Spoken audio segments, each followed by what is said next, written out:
अवधूत चिंतन श्री गुरुदेव दत्त श्री स्वामी समर्थ तुमचं सगळ्यांचं आपल्या चॅनलमध्ये मनापासून स्वागत आहे। सेवेकरी म्हणजे काय? जेव्हा एखाद्या भक्ती केवळ विचारात, भावना ह्या शब्दात न राहता ती प्रत्यक्ष कृतीत उतरते, तेव्हा ती सेवा होते। ही सेवा केवळ इतरांसाठी काही करणे नव्हे, तर ती परमेश्वराच्या इच्छेची साधना बनून त्यांच्या कार्यात आपले शरीर, मन आणि जीवन अर्पण करण्याची अवस्था असते। अशी सेवा करणारा जो भक्त असतो तोच खरी सेवेकरी ह्या महान पदाचा अधिकारी ठरतो। अनन्य भक्ती म्हणजे परमेश्वर शिवाय दुसरा कोणीच आधार नाही अशी स्थिती। ही भक्ती केवळ ध्यानात, नामस्मरणात, कीर्तनात न राहता जेव्हा समाजासाठी, इतर जीवनांसाठी कार्यरूप होते, तेव्हा ती सेवा बनते। ती सेवा निरपेक्ष असते, अहंकाररहित असते आणि त्यामागे फक्त परमेश्वराला प्रसन्न करण्याची ओढ असते।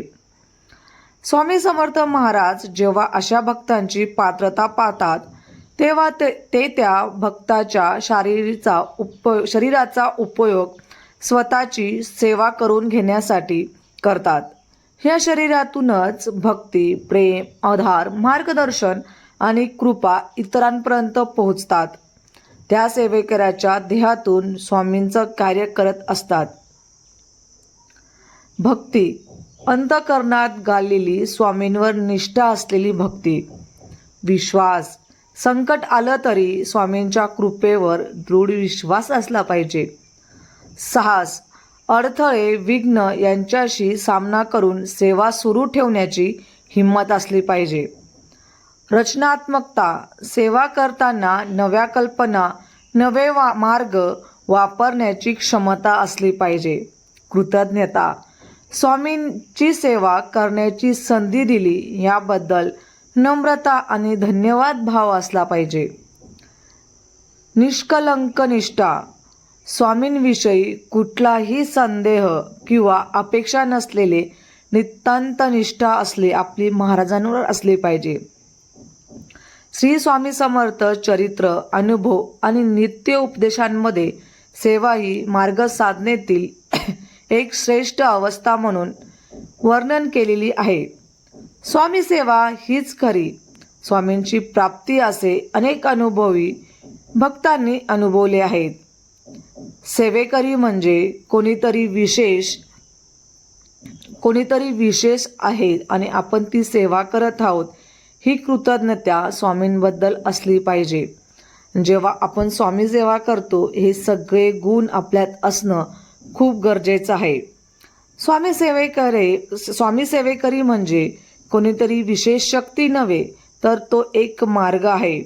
स्वामींच्या इच्छेचे साधन बनवण्याचा जेव्हा कोणी सेवेकरी बनतो, तेव्हा त्याचे आयुष्य स्वामींच्या हेतूने चालवले जाते। त्याचे बोलणे, वागणे आणि कार्य ह्यांमधून फक्त भक्तीचा प्रसाद वाटला जातो।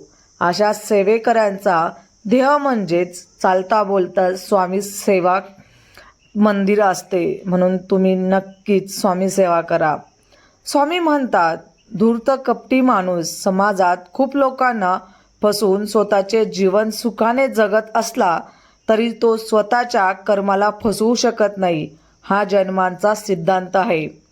आयुष्यात आनंदी राहायचे असेल तर कोणाला गरजेपेक्षा जास्त महत्त्व देऊ नका, कारण तुम्ही त्या व्यक्तीची किंमत वाढवत आहेत, पण ती व्यक्ती तुमची किंमत शून्य ठेवते।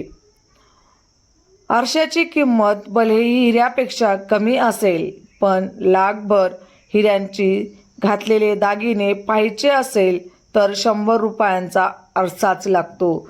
म्हणून नक्कीच तुम्ही स्वामी सेवा करा, स्वामी मार्गात या, स्वामी अनुभव घेऊन बघा। खूप छान आध्यात्मिक मार्ग आहे। महाराज सगळ्यांना नक्कीच अनुभूती देतात आणि महाराज नेहमी आपल्या भक्ताला आरोग्य, आयु आणि नक्कीच निरोगी ठेवत असतात। म्हणून नक्कीच स्वामी मार्गात या। काही चुकलं असेल तर माफी असावी। आजची सेवा महाराजांच्या चरणी रुजू करते आणि आजचा व्हिडिओ इथंच संपवते। व्हिडिओ आवडला असेल तर लाईक, शेअर, सबस्क्राईब करायला अजिबात विसरू नका। परत भेटूया अशाच सुंदर व्हिडिओसोबत। तोपर्यंत सगळ्यांना श्री स्वामी समर्थ. धन्यवाद.